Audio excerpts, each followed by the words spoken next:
van de Duitse Pegida-organisatie. Een vrouw waar ik al menig avontuur samen mee heb meegemaakt.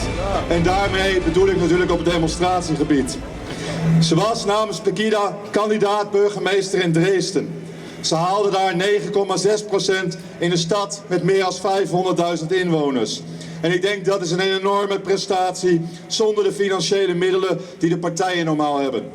En ondanks het doodzwijgen van de media zijn we daar als Pegida hartstikke trots op. En ik ben er daarom ook trots en verheugd dat ze er vandaag weer is. En dat ik deze keer wel kan luisteren naar haar toespraak. En die helaas dan niet al te lang is, want ze komt net uit Parijs. En maakte voor ons de omweg naar Den Haag voordat ze naar Dresden gaat. Tatjana, Festerling, danke, dass du da bist. Komm bitte auf die Bühne. Danke.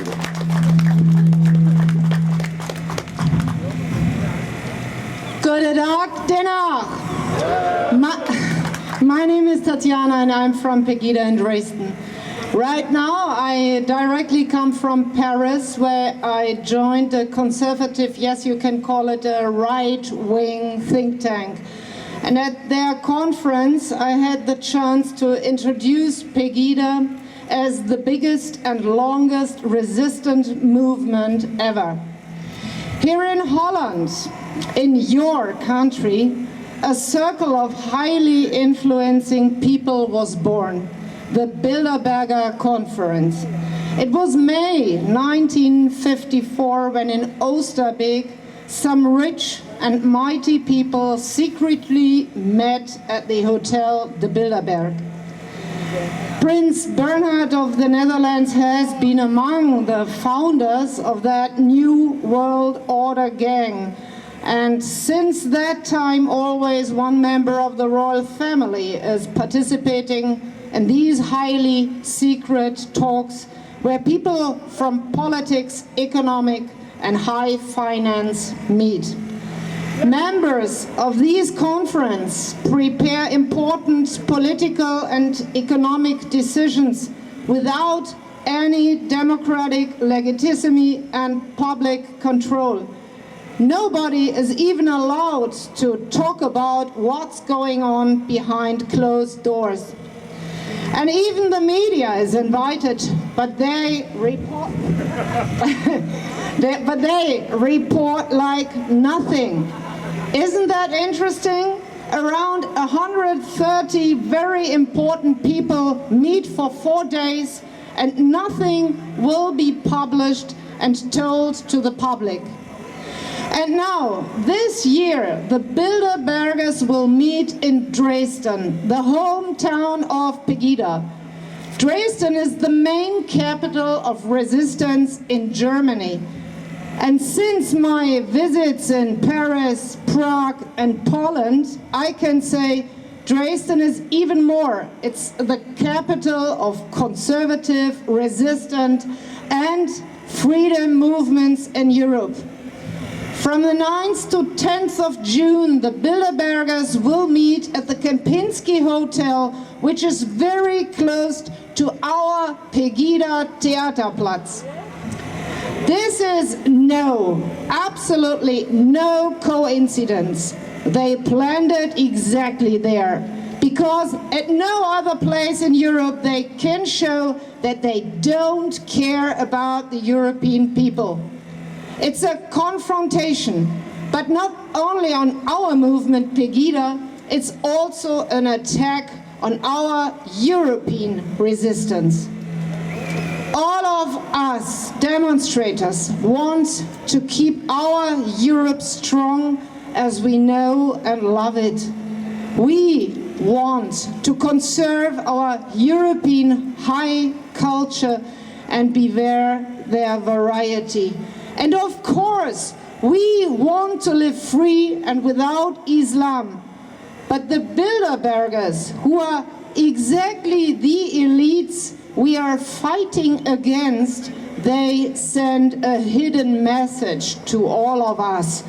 These self-declared elites want to show us, we shit on your resistance, we shit on your demonstrations, we shit on you Pegida. We do whatever we want to do, And you, stupid, you guilt complex loaded Germans have to accept it. We, elites, play our games whenever and wherever we want. It's a lesson they try to teach us. When the richest in this sick world let their muscles play, we should to have shut up, accept it. And how it works, how these hidden spin doctors behind the curtains rule already the world and lead global politics, we have seen in this so-called EU-Turkey deal. Merkel, the most dangerous woman in the world, flooded Germany with 2 million mostly Muslim men last year. And with this invasion of Islam, she destabilizes whole of Europe because Germany is the key state in the center of Europe.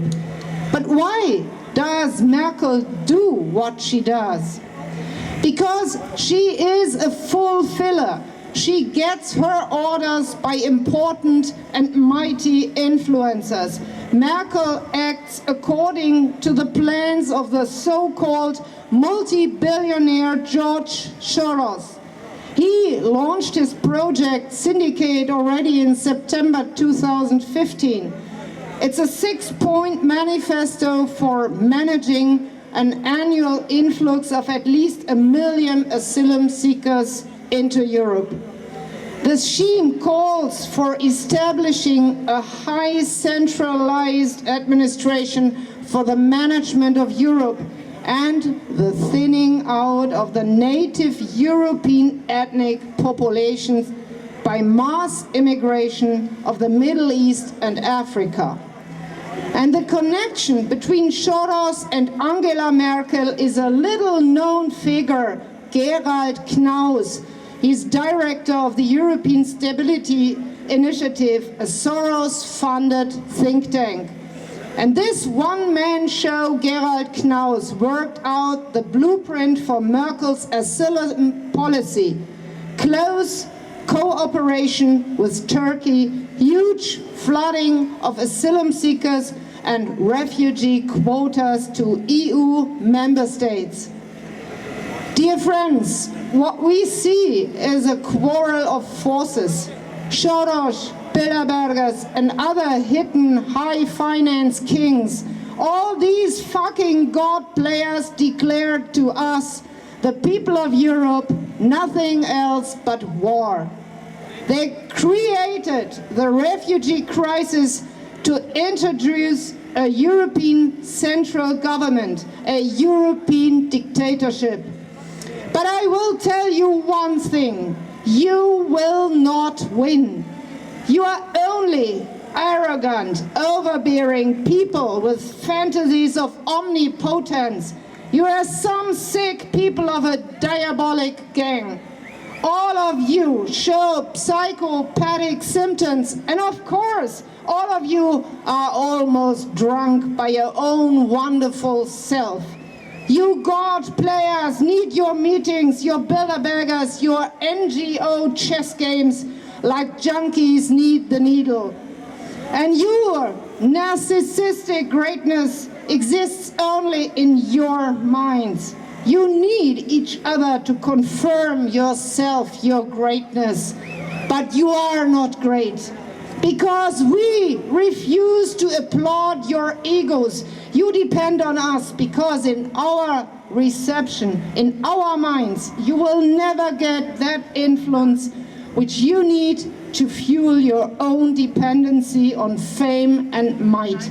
Go and play with yourself, but you will never, ever reach our true European souls and hearts. And there...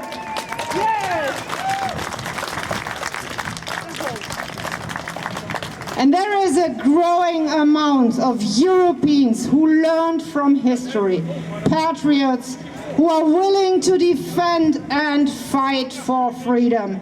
And you can bet we will build a new vision for a free Europe, a vision for the post-EU Europe. A Europe of sovereign nations with self-confidence and a similar value consensus. A Europe that opposes Islam. Submission is no option. It will be the Europe of patriots, the fortress Europe of patriots. And please, dear friends, we need to fight for it together, because wij zijn de mensen. Dank je wel.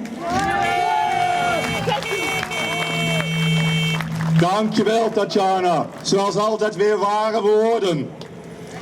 En bedankt dat je uit Parijs hierheen gekomen bent en een goede naar huizenreis straks.